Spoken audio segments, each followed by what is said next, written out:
जय Narayan student, chapter number 8 quadrilateral का एक थ्योरम है। A quadrilateral is a parallelogram if a pair of opposite side is equal and parallel. यानी कि एक ऐसा क्वाड्रिलेटरल जिसको हमें पैरेललोग्राम प्रूव करना है, उसमें एक पेयर अपोजिट पेयर क्या दी है, पैरेलल और इक्वल दी है। जबकि पैरेललोग्राम की प्रॉपर्टी में दोनों ही अपोजिट साइड्स, दोनों ही pair of opposite sides parallel and equal होने चाहिए। तो हमें ये प्रूव करना है कि ये पैरेललोग्राम है, ये गिवन जो क्वाड्रिलेटरल है वो पैरेललोग्राम है, ये हमें प्रूव करना है।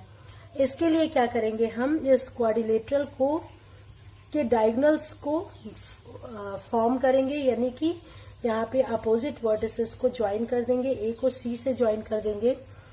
तो यहाँ सबसे पहले हम लिखेंगे ज्वाइन ए टू सी। ए को सी से जब ज्वाइन कर लेंगे तो गिवन क्वाड्रिलेटरल हमारा टू ट्राइंगल में डिवाइड हो जाएगा। अब जब ये टू ट्राइंगल में डिवाइड हो गया तो हमें क्या करना है, इन दोनों ही ट्राइंगल को कॉन्ग्रुएंट प्रूव करना है। और यहाँ पे हमें दोनों ही ट्राइंगल में क्या क्या चीजें इक्वल दी गई हैं, ये हम देख लें। In triangle A B C and in triangle A D C, पहली बात तो हमें एक यहाँ पे जो अपोजिट साइड है वो इक्वल और पैरेलल है, यानी कि D C equal to A B है।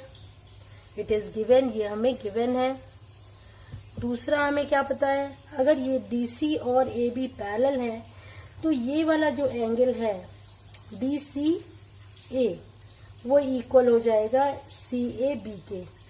तो ये हम लिख सकते हैं angle D C A equal to C A B.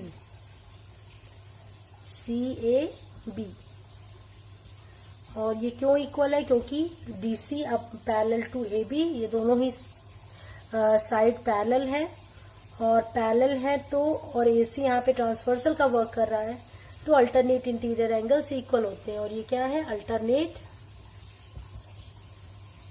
Interior angles. जब लाइंस पैरेलल होती हैं आपस में तो उस समय अल्टरनेट इंटीरियर एंगल्स इक्वल होते हैं। तो दो पार्ट हमें इक्वल मिल गए दोनों ही ट्राइंगल में। अब अगर हम दोनों ही ट्राइंगल को ध्यान से देखें तो एक और पार्ट है जहां पे हम देख रहे हैं ए सी कॉमन है। A C is common in both the triangle. इन दोनों ही ट्राइंगल में ए सी हमारा क्या है, कॉमन है। तो हम देख रहे हैं दोनों ही ट्राइंगल में थ्री पार्ट हमारे इक्वल हो गए। तो हम लिख सकते हैं triangle A B C congruent है ट्राइंगल ए डी सी के। और किस क्राइटेरिया से, एंगल यहाँ पे side then angle then side, तो एस ए एस क्राइटेरिया से दोनों ही ट्राइंगल्स कॉन्ग्रुएंट हो गए। अब जब दो ट्राइंगल्स कॉन्ग्रुएंट हैं तो दोनों ही इक्वल शेप एंड साइज के होंगे।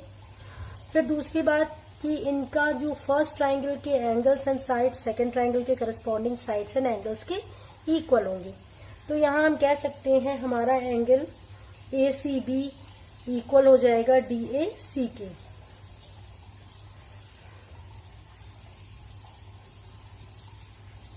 तो इसको हम लिख सकते हैं, क्योंकि दोनों ही ट्राइंगल कॉन्ग्रुएंट हैं, तो हमारा एंगल डी ए सी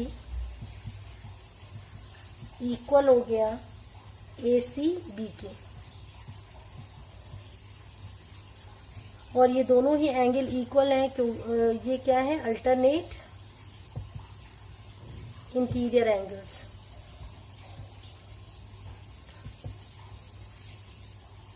और अल्टरनेट इंटीरियर एंगल्स कब इक्वल होते हैं, जबकि लाइंस पैरेलल होती हैं। तो हम यहाँ पे कह सकते हैं lines A D parallel to B C, A D B C के पैरेलल होगी। और क्योंकि ये दोनों ही ट्राइंगल कॉन्ग्रुएंट है इसलिए ए डी इक्वल भी होगा बी सी के by C P C T. और यहाँ पे भी A B angle C P C T से इक्वल हो गया, यानी कि corresponding part of congruent triangle. तो जब इक्वल और पैरेलल प्रूफ हो गए, इसका मतलब है कि ये जो हमारा quadrilateral A B C D है इज ए पैरेललोग्राम।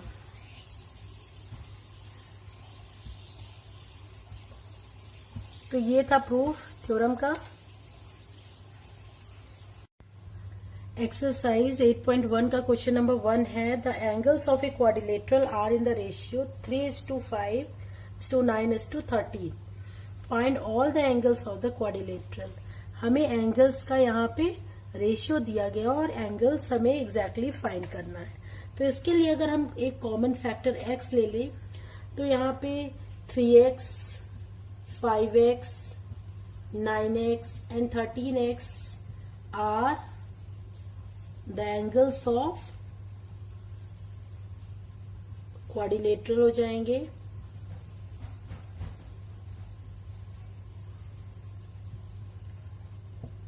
अब यहाँ पे क्या है, अगर हमें x के फॉर्म में दिए गए हैं सारे एंगल्स तो हम यहाँ क्या लगा सकते हैं, एंगल सम प्रॉपर्टी. तो एंगल सम प्रॉपर्टी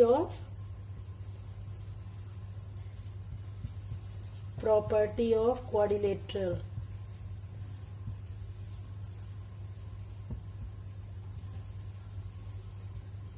यहाँ पे एंगल सम प्रॉपर्टी क्या होता है कि सारे एंगल्स का, सारे इंटीरियर एंगल्स का सम 360 के इक्वल होता है. किस केस में, क्वाड्रिलेटरल के केस में. तो यहाँ पे सारे ही एंगल्स, जितने भी 4 एंगल्स दिए गए हैं, सबका सम करके इसको इक्वल कर देंगे किसके, 360 के.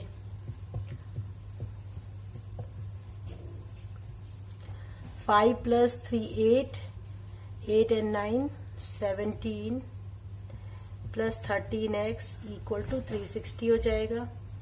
Then 30x equal to 360. यहाँ से x की वैल्यू आ जाएगी 360 अपॉन 30. 0 से 0 कैंसिल हो गया, 12.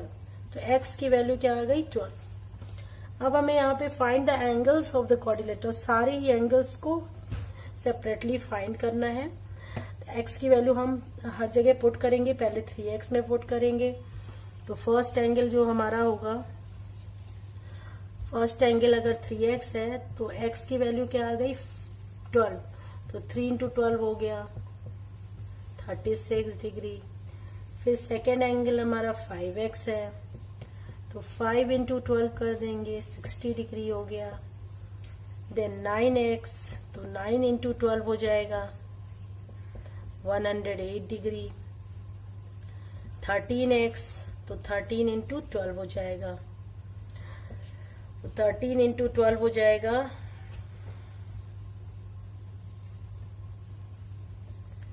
ये हो जाएगा 156 डिग्री.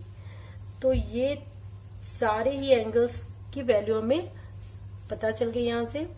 और ये था सोल्यूशन क्वेश्चन नंबर 1 का. एक्सरसाइज 8.1 का क्वेश्चन नंबर 2 है if the diagonals of a parallelogram are equal then so that it is a rectangle.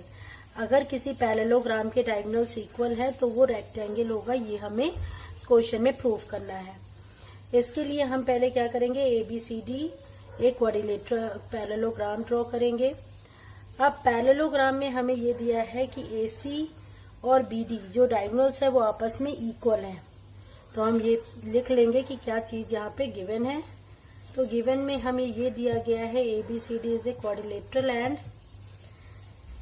AC equal to BD. It is a diagonal, it is given. ये हमें given है. उसके बाद अब हम इसको देखें अगर, और हमें रेक्टेंगल प्रूफ करने के लिए ये चाहिए कि सारे ही एंगल जो हैं वो 90 डिग्री के होने चाहिए. और इसको प्रूफ करने के लिए हम क्या करेंगे, 2 ट्राइंगल्स में अगर हम इन दोनों एंगल्स को इक्वल प्रूफ कर दें, कोई भी, यानी ये दोनों एंगल या ये दोनों एंगल इक्वल प्रूफ कर दें, तो हमारा ये प्रूफ हो जाएगी कि सारे ही एंगल्स 90 डिग्री के हैं. तो इसके लिए हम ट्राइंगल देखेंगे. In triangle ABC and in triangle BDC, दोनों में क्या क्या चीजें इक्वल हैं. पहली बात तो हमारी अपोजिट साइड्स इक्वल हैं. तो यानी AB इक्वल टू क्या है, DC, क्योंकि ये पैरेललोग्राम है. तो opposite sides are equal. Second thing हमें ये दी गई है AC इक्वल टू BD, दोनों ही इक्वल है, it is given. Third part हमारा BC हम देख रहे हैं, BC इज कॉमन, दोनों में ही कॉमन है BC। तो 3 पार्ट दोनों ही ट्राइंगल के इक्वल हो गए, तो हम कह सकते हैं triangle ABC congruent to triangle BCD by किस क्राइटेरिया से? Side side side, SSS criteria से। अब अगर ये दोनों ही ट्राइंगल आपस में कॉन्ग्रुएंट हो गए तो इसके फर्स्ट ट्राइंगल के सारे ही पार्ट सेकंड ट्राइंगल के करस्पॉन्डिंग पार्ट्स के इक्वल होंगे। तो इसके लिए हम ये कह सकते हैं कि angle DCB equal to angle ABC, और दोनों एंगल क्या होंगे? इक्वल होंगे by CPCT corresponding part of congruent triangle. तो ये दोनों एंगल आपस में इक्वल होंगे, और हमें ये पता है कि AB पैरेलल टू DC, दोनों अपोजिट साइड्स पैरेलल है, इक्वल है, क्योंकि ये पैरेललोग्राम है। तो इससे क्या हो जाएगा, और BC हमारा ट्रांसवर्सल का वर्क कर रहा है, तो यहाँ पे ये दोनों क्या बना रहे हैं? को इंटीरियर एंगल्स। तो इन दोनों का सम क्या होगा? DCB plus ABC equal to हो जाएगा 180। क्यों? क्योंकि ये को इंटीरियर एंगल्स हैं। In the case of parallel line को इंटीरियर एंगल्स इक्वल टू 180। अब ये दोनों हमने इक्वल प्रूव कर दिया, तो DCB की जगह पे हम लिख सकते हैं ABC। तो ये हो जाएगा ABC plus ABC equal to 180। तो यहां से हो जाएगा 2 टाइम्स ABC, तो ये 2 टाइम्स ABC हो जाएगा 180। अब इसको 2 से डिवाइड करेंगे तो ABC की वैल्यू क्या आ जाएगी? 180/2, यानी कि 90 डिग्री। तो यानी ये एंगल हमारा 90 डिग्री है, तो ये एंगल भी हमारा क्या हो जाएगा? हमारा DCB भी क्या हो जाएगा? 90 हो जाएंगे, क्योंकि ये दोनों ही इक्वल है।